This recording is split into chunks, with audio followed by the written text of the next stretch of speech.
নজর রাখবো পরবর্তী সংবাদে। আন্তর্জাতিক সেবিকা দিবসে বিশেষ করে অনন্য নজির লক্ষ্য করা গেছে সাপ্রুম মহকুমা হাসপাতালে সেবা এবং শ্রদ্ধার অনন্য মিলন। আন্তর্জাতিক নার্স ডে উপলক্ষে সাপ্রুম মহকুমার হাসপাতালে এক বর্ণময় ও হৃদয়স্পর্শী কর্মসূচির মধ্য দিয়ে দিনটি পালন করা হয়েছে। আধুনিক নার্সিং সেবার পথিকৃত ফ্লোরেন্স নাইটেঙ্গেলের জন্মদিনে দিনটি বিশ্বব্যাপী পালন করা হয় এবং সাপ্রুম মহকুমা হাসপাতালেও এর থেকে পিছিয়ে থাকেনি। এমনই মহতী উদ্যোগ গ্রহণ করেছে অনুষ্ঠানে ফ্লোরেন্স নাইটেঙ্গেলের প্রতিকৃতিতে মাল্যদান করে সাপ্রুম মহকুমা স্বাস্থ্য আধিকারিক ডক্টর নৃপেন্দ্র রিয়াং।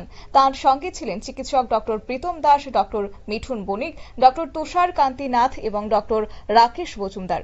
নার্সরাও এই মাল্যদান অনুষ্ঠানে অংশগ্রহণ করেছে। তারপরই শুরু হয় আলোচনা সভা, যেখানে নার্স দেবাশিস শীল, অসীম দাস, অনিতা তালুকদার, গৌরী চক্রবর্তী, সুচিত্রা মজুমদার ও অঞ্জনা দাস তাঁদের বক্তব্যে নার্সিং পেশার গুরুত্ব, চ্যালেঞ্জ এবং ভবিষ্যৎ পরিকল্পনার দিক নিয়ে আলোকপাত করেছেন।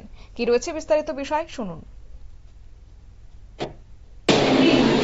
আজকে 12 মে আমরা সাপ্রুম সাব ডিভিশনের হসপিটালের পক্ষ থেকে ইন্টারন্যাশনাল নার্সেস ডে উপলক্ষে আমরা ক্ষুদ্র পরিসরে ফ্লোরেন্স নাইটিঙ্গেলের জন্মদিন পালন করেছি।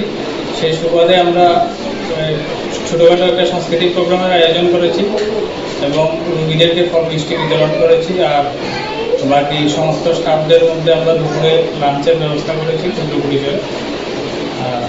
সামনে ভবিষ্যতে আমরা আরো বড় পরিসরে কিছু করার প্ল্যান আছে। তো এই বছরের মতো এতটুকু আমাদের ক্ষুদ্র প্রয়াস আমরা এতটুকুই করেছি। অর্থাৎ আজ নার্সদের প্রতি শ্রদ্ধা ও স্বীকৃতির বার্তা তুলে ধরা হয়েছে এই আলোচনায়। অনুষ্ঠানটি আরো প্রাণবন্ত হয়ে ওঠে এক সাংস্কৃতিক অনুষ্ঠানের মাধ্যমে, যেখানে হাসপাতালের নার্স ও কর্মীরা অংশগ্রহণ করেন। চিকিৎসা পরিষেবার কোলাহলের মধ্যেও এই ক্ষণিকের আনন্দ অনুষ্ঠান যেন প্রশান্তির পরশ দিয়েছে সকলের মনে।